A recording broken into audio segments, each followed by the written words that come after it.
You're listening to the Ordinary Vegan Podcast, where we teach you everything you need to know about adopting a plant-based diet full or part-time. Our goal is to empower you to live a long and healthy life. You can find today's show at ordinaryvegan.net or on iTunes. If you have any questions, please send an email to questions@ordinaryvegan.net. Hello, friends, and welcome to the Ordinary Vegan Podcast, number 30.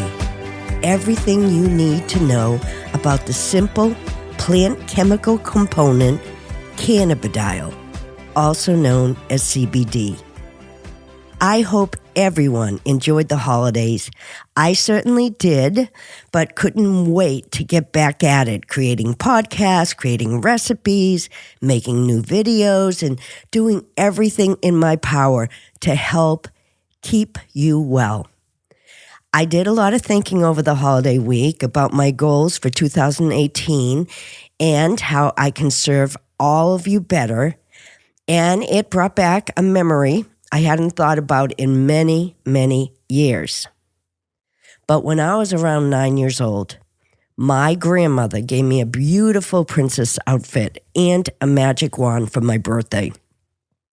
And that magic wand was so special to me because it was given to me by my grandmother.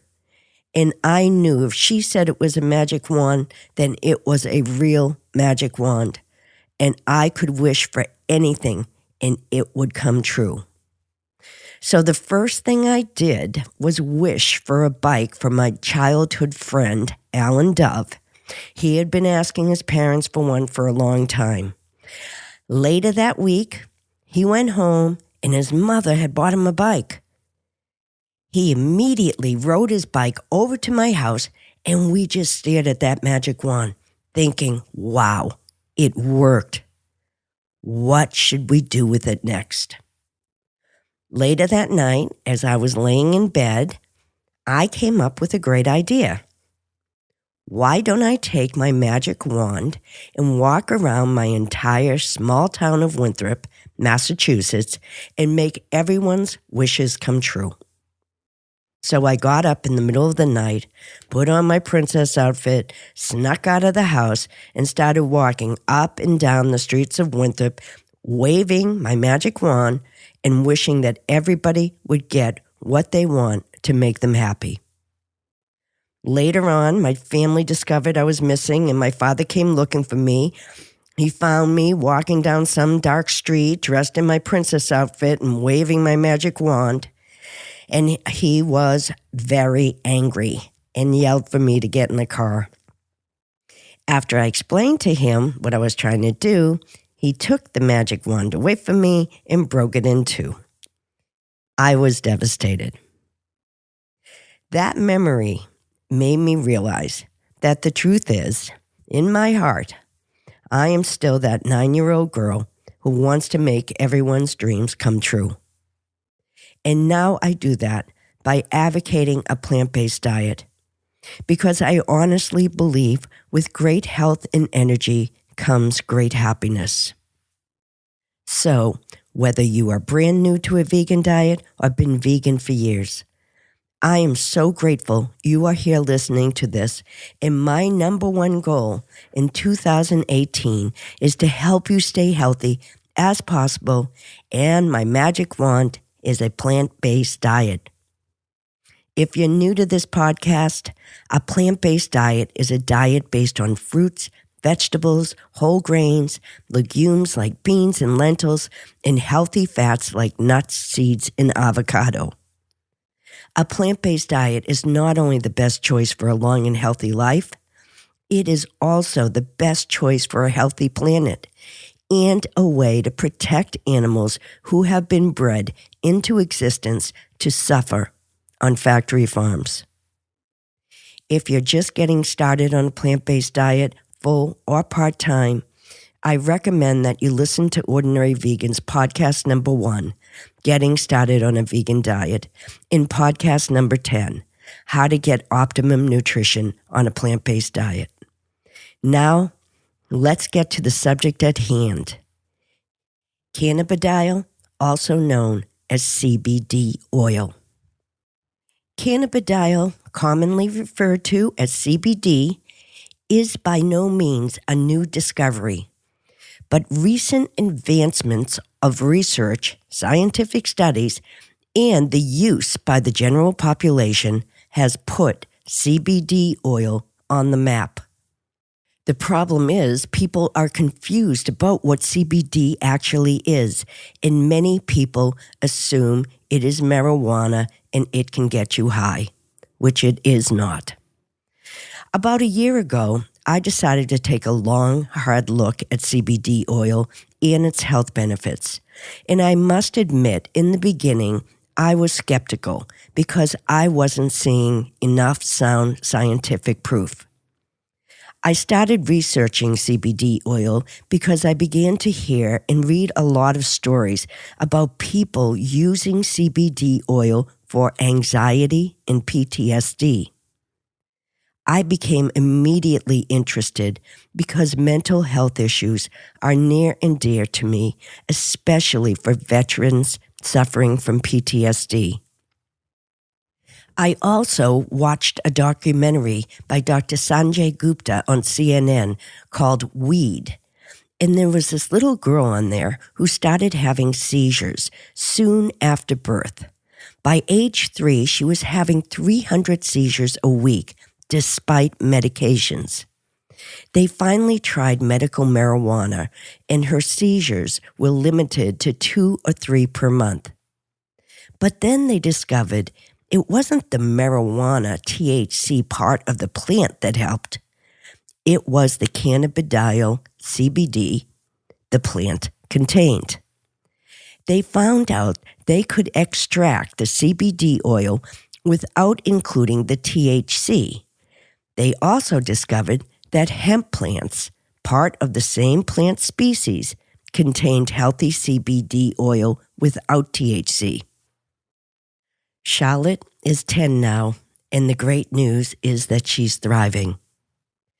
It didn't take long for CBD oil to become known to the mainstream, but the confusion continued.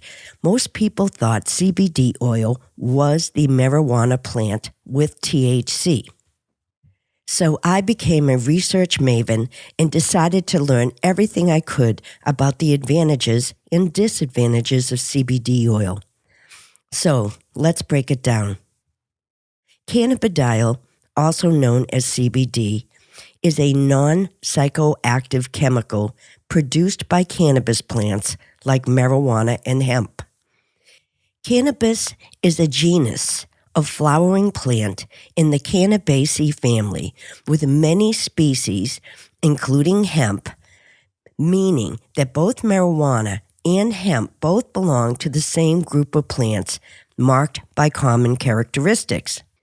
Most of us are more familiar with the cannabis strain called marijuana that has been bred specifically to produce high levels of THC, which is the principal psychoactive ingredient that gets you high. Hemp, also called industrial hemp, refers to the non-psychoactive varieties of cannabis sativa L. So both hemp and marijuana come from the same cannabis species, but are genetically distinct. Hemp is a cannabis plant that is harvested commercially for its seeds and stalks, which are used to produce a number of products, including food, nutritional supplements, medicine, body care products, paper, and textiles. All the raw hemp materials are imported from other countries, which is unfortunate because hemp is a great rotation crop for farmers. As it grows, hemp breathes in CO2, detoxifies the soil, and prevents soil erosion. Hemp also requires less water to grow and no pesticides, which makes it more environmentally friendly than traditional crops. Now for the big shocker. Hemp that contains little to no THC was made illegal to grow without a permit in the United States under the Controlled Substance Act passed in 1970 because it came from the same plant family as marijuana. What? So all hemp products, like hemp seeds, are imported from places like Canada because you can't grow it in the United States. Crazy but true. That would be like you going to jail because your brother committed a crime. You can't get high off of hemp because of the low chemical makeup of THC, where marijuana has very high amounts of THC, especially the marijuana that is specifically bred to get you high. So, both hemp plants and marijuana contain CBD, but marijuana contains THC. So, it's easy to avoid the THC by sticking with CBD oil that has been extracted from hemp. Now that we know the difference between CBD extracted from the hemp plant and CBD extracted from the marijuana plant, let's discuss how CBD oil works in our body and what's all the excitement about. Scientists are rapidly discovering more and more about the benefits of CBD. The big selling point being touted is that it's plant-based, safe, non-addictive, and non-euphoric. So here is how it works. CBD is a phytocannabinoid with therapeutic properties for numerous disorders that are even yet to be completely identified. What scientists are discovering is that it is an anti-inflammatory, anti-convulsant, antioxidant, an antipsychotic agent in potential medicine for epilepsy, oxidative injury, anxiety, PTSD, and schizophrenia, to just name a few. When someone takes CBD, the compound goes into the endocannabinoid system, also called ECS, which is made up of receptors throughout our body and brain. The endocannabinoid system plays a very important role in the body and has a huge network of cannabinoid receptors, which are spread throughout the body. What is interesting about that is the name comes from the cannabis sativa plant, because scientists found that the body makes its own chemicals called endocannabinoids that produce a relaxing sensation. The endocannabinoid system is perhaps the most important physiological system involved in establishing and maintaining human health. These cannabinoids fit tightly into the body's anti-inflammatory, neuroprotective, and anti-epileptic receptors. The best way I can explain it is think of the endocannabinoid system as literally as a bridge between our body and our mind. Many scientists believe if the endocannabinoid system is out of balance, our whole body can be out of balance. CBD activates cannabinoid receptors in the endocannabinoid system, like the adenosine, the vanilloid, and serotonin receptors. Receptors are proteins which bind to ligands, which are ions or molecules, and cause responses in the immune system. Let's start with the adenosine receptor, which is involved in the release of dopamine and glutamate, two neurotransmitters in our body. CBD can boost these adenosine levels in the brain. These specific receptors have anti-inflammatory effects throughout the body. After reducing the inflammation, CBD is able to block pain signals from being sent to the brain. CBD has been found to enhance serotonin receptors that influences symptoms of depression.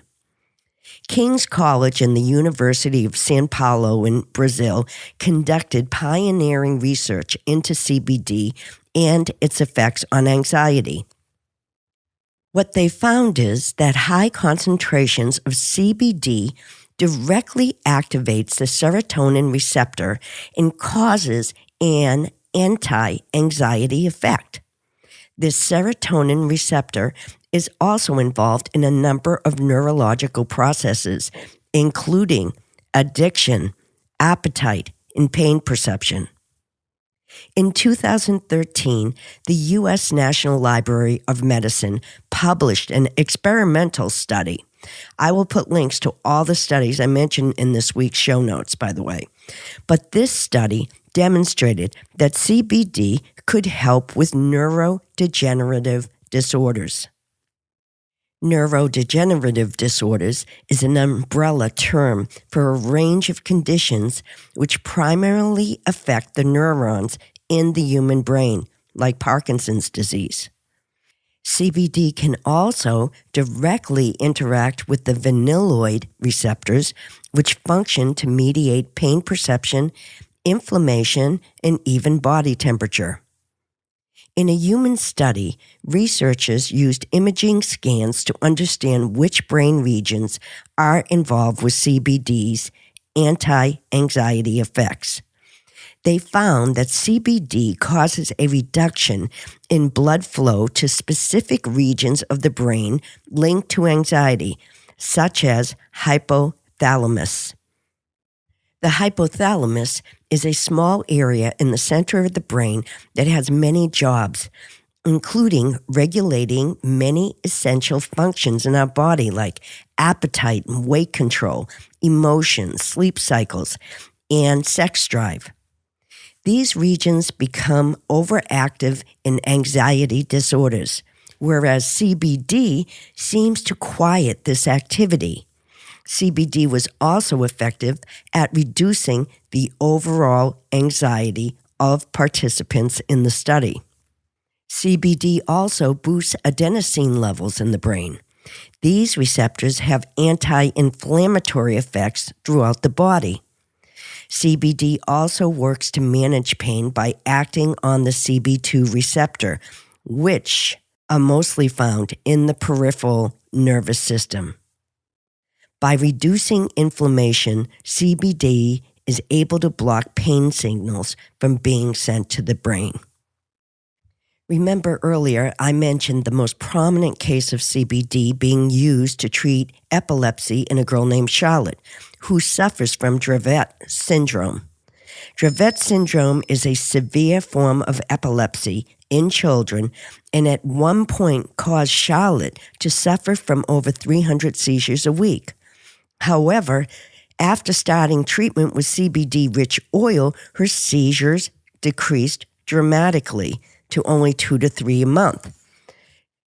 CBD appears to do this by lowering the degree of excitation of brain cells, which contributes to seizures and possibly migraines.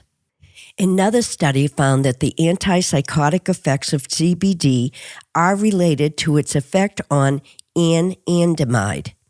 Anandamide is a neurotransmitter produced in the brain that binds to the receptors. It has been called the bliss molecule, and it's named after Ananda, the Sanskrit word for joy, bliss, or happiness. It is considered an endocannabinoid, and it produces a state of heightened happiness, and it is also important in memory, motivation, and for the higher thought process. CBD has been found to increase levels of anandamide in the brain, which is linked to a decrease in psychotic symptoms. The Journal of Neuroscience published a report back in 2013 that cannabinoids may help relieve migraines and help with neuropathic pain, such as nerve injury or other conditions which can predispose patients to developing nerve problems like diabetes or multiple sclerosis or shingles. So the list goes on and on about the benefits of cannabidiol, CBD, on our bodies. We are in the early stages of learning all the benefits, and what may work for some may not work for others. With all that said, this quote from Thomas Jefferson in 1902 reminds me of the discovery of this plant-based CBD. He said, "There were never so many able, active minds at work on the problems of disease as now. In all their discoveries are tending towards the simple truth that you can't improve on nature." I think people are seeking safe and natural ways to help their bodies self-heal and improve their quality of life, especially people suffering from anxiety, depression, or PTSD and are forced to take antidepressants. Maybe this can help. Please make sure you check with your doctor if you are suffering from a chronic disease or take certain drugs to make sure CBD oil is safe for you to use. Also, remember, not all CBD oil is created equal. And as its popularity grows, so will the demand. I have seen it being sold in bulk from places like China, and you don't want to end up with inferior or unsafe CBD oil. So please do your research. Thanks so much for joining us today. I am deeply passionate about providing all the information I can to keep you as healthy and as happy as possible. And I hope I'm doing a good job.